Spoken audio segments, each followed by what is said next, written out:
तो बिटकॉइन का लुंडा बाजार आज बाइनेंस पर लग गया था। $2700 के ऊपर बिटकॉइन मिल रहा था। 27,000 की चीज 2700 के अंदर कौन कौन खरीदना चाहेगा ये बताओ मुझे, मजाक नहीं कर रहा। आपको मेरा चार्ट दिखाई दे रहा होगा कि बाइनेंस के ऊपर आज ऐसा वाकई में हुआ है कि 10-12 दफा जाके बिटकॉइन ने विक्स मारी है $2700 तक। अब जो आप लोग बाहर बैठे हुए ना, तो आपके जहन में उस टाइम ख्याल ये आ रहा होगा कि यार काश हम लोग बाइनेंस पर मौजूद होते और हमने बिड्स लगाई हुई होती नीचे की साइड पे और हमारे ऑर्डर्स फिल आउट हो जाते और फिर 2700 पे खरीद के हम 27,000 में बेचते। बट अगर एक्चुअल में देखो ना, तो जो लोग बाइनेंस पे मौजूद हैं और जिनकी पोजीशंस वगैरह लॉन्ग की ओपन होंगी बाइनेंस के ऊपर, उनका क्या असर हुआ होगा और वो जो 10-12 मिनट होंगे वो कितने मुश्किल होंगे उन लोगों के लिए।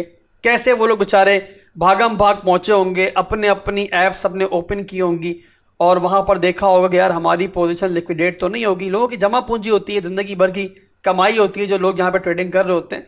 तो बहरहाल एट दी एंड ये सारे का सारा एक फर्ड साबित हुआ।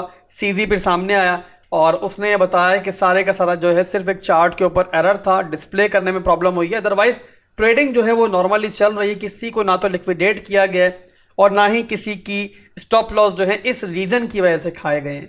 अब यहाँ पर इस दफा तो बाइनेंस ने मट्टी पा दी है, यानी कि जो आग लगी थी उस पर पानी डाल दिया है।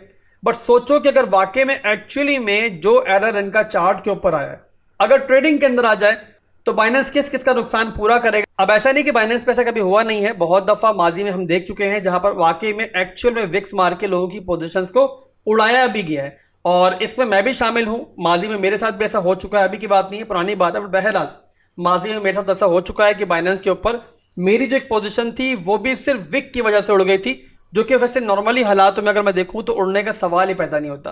और तभी से मैंने बाइनेंस के ऊपर जो अपनी मौजूदगी है वो काफ़ी महदूद कर दी है। अब यहाँ पर बाइनेंस को बहुत लोग पसंद करते हैं, बट एट दी एंड ये हकीकत है कि बाइनेंस जो है ना उसकी हरकतें ऐसे मामलों के ऊपर काफ़ी कंट्रोवर्शियल है और एट दी एंड जब ये लोगों को नुकसान कर देते हैं तो उसके बाद कंपनसेट भी ज़्यादातर लोगों को नहीं करते हैं। आटे में नमक के बराबर लोगों को कंपनसेट करके एक ज़ाहिरी तौर पर मिसाल पैदा कर देते हैं, बट एट दी एंड 90% लोग जो है ना वो बेचारे फिर अफेक्टेड ही रहते हैं। तो बहरहाल दोस्तों बाइनेंस की पोजीशन आपके सामने है, सूरत हाल आपके सामने है। अभी के लिए यहाँ पर ये सिर्फ फर्ड था। तो आगे बढ़ते हैं अपने चार्ट की तरफ और देखते हैं कि इस टाइम बिटकॉइन में क्या चल रहा है, क्रिप्टो मार्केट में क्या चल रहा है।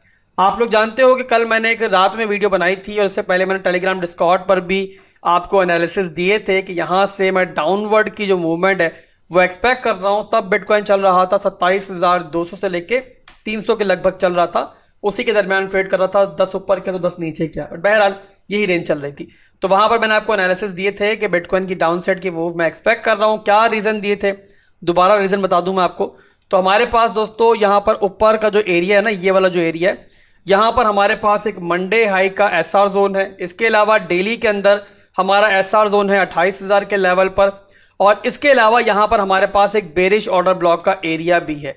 इन सब के अलावा नीचे जो हमारा 26,250 का एरिया है ना, वहां तक हमारे पास छोटा सा एक सीएमए गैप भी मौजूद है। काफी सारे कन्फ्लुएंसेस के अलावा भी, but at the end in confluences की बेस पर मैंने आपको ये डाउन साइड की वो बताई थी कि जहां पर मैंने आपको ये कहा था कि अगर आप शॉर्ट करना चाहो तो प्रॉपर रिस्क मैनेजमेंट के साथ, रिस्क मैनेजमेंट के बगैर शॉर्ट में कभी नहीं जाना है।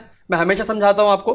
तो प्रॉपर रिस्क मैनेजमेंट करके आप लोग 27,200 से लेकर 27,600 के दरमियान अपनी 3 पार्ट्स या 2 पार्ट्स के अंदर एंट्री ले सकते हो। स्टॉप लॉस रखोगे आप लोग 28,300 के ऊपर और टारगेट्स मैंने आपको नीचे दिए थे। पहला टारगेट दिया था आपको 26,400 का, सेकंड टारगेट दिया था मैंने आपको अपना 25,950 का और लास्ट टारगेट मैंने दिया था आपको 25,000 का लेवल।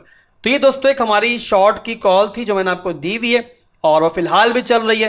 अब यहाँ पर दोस्तों जो मैं एक्सपेक्ट कर रहा था ना और अभी भी जो एक्सपेक्ट कर रहा हूँ वो यही कर रहा हूँ कि या तो बिटकॉइन यहीं से नीचे चला जाएगा, ठीक है, इस तरीके से, या फिर बिटकॉइन अगर ऊपर जाता है तो जो हमारे मंडे हाई के ऊपर जो लिक्विडिटी है ना उसको जाके यहाँ पर हिट करने के बाद इस तरीके से ना दोबारा वीकनेस शो करके नीचे आ सकता है। तो ये मेरी एक्सपेक्टेशन है। कन्फ्लुएंस मैंने आपको ऑलरेडी बता दिए। इसी रीजन की वजह से मैंने आपको कहा है कि आपने एक पार्ट में एंट्री नहीं लेनी यहाँ पे और अगर शॉर्ट करना चाह रहे हो तो आपने 2 से 3 पार्ट्स के अंदर एंट्री लेनी है। इन सब के अलावा मैंने कल भी की समझाई थी, दोबारा समझा रहा हूं कि जब भी आप लोग कोई भी ट्रेडिंग कॉल मार्केट में लेते हो तो पहले स्टॉप लॉस को देखा करो, स्टॉप लॉस पे कितना लॉस आपको हो सकता है, उसके बाद जाके प्रॉफिट को देखा करो। इस तरीके से क्या होगा कि आप लोग अपनी जो पोजीशन है उसकी प्रॉपर रिस्क मैनेजमेंट करोगे और फजूल फंड में लालच में नहीं आओगे कि एट दी एंड जब आपका स्टॉप लॉस हिट हो तो आप बोलो यार मेरा सब कुछ चला गया। अगर सब कुछ चला गया तो आपको ट्रेडिंग ही नहीं आती, आप ट्रेडिंग छोड़ दो। तो जो लोग गलती करते हैं ना उन लोगों के लिए बार बार रिपीट करता हूं मैं, ये लोग बोलते होंगे आसिफ भाई बार बार डिस्क्लेमर देते रहते हैं। तो यार डिस्क्लेमर मैं इसलिए देता हूं कि आप लोग लर्न करो। याद रखो ट्रेडिंग की बैकबोन जो है ना वो रिस्क मैनेजमेंट होती है, उसके बगैर ट्रेडिंग का कोई तस्वुर नहीं है। तो बहरहाल यहाँ पर दोस्तों फिलहाल के लिए देखें तो बिटकॉइन यहाँ पर अगर मैं देखूं इंट्राडे टाइम फ्रेम के ऊपर 1 घंटे से भी नीचे देखूं 30 मिनट के ऊपर, तो यहाँ पर बिटकॉइन इस टाइम जो है ना वो एक ट्राइंगल के अंदर ट्रेड कर रहा है। ये आपको दिखाई दे रहा है ना, तो बिटकॉइन इस ट्राइंगल के अंदर ट्रेड कर रहा है और यहाँ पर फिलहाल इसी की सपोर्ट को इस्तेमाल करते हुए बिटकॉइन थोड़ा बहुत बाउंस कर रहा है और इसी के रेजिस्टेंस एरिया से बिटकॉइन यहाँ से रिजेक्ट हो रहा है। अब यहाँ पर दोस्तों ब्रेकआउट मिलेगा तो बिटकॉइन जो ऊपर की लिक्विडिटी है वो लेने जाएगा, जो मैंने बताया आपको कि ले सकता है। और अगर यहाँ से ब्रेकडाउन मिलता है तो फिर उसके बाद हमारी जो सपोर्ट है ना 26,800 की जो सपोर्ट है, जो कि हमारी एक रेंज बनाई हुई है डेली के अंदर मैंने, उसका रेंज हाई का एरिया भी है। आपको याद होगा कि परसों जो हमने आपको लॉन्ग की कॉल दी थी ना उसके अंदर जो फर्स्ट हमें रिजेक्शन मिली थी ना इस लेवल से, वो इसी हमारी डेली रेंज हाई के लेवल से ही मिली थी, काफ़ी तगड़ी रिजेक्शन थी।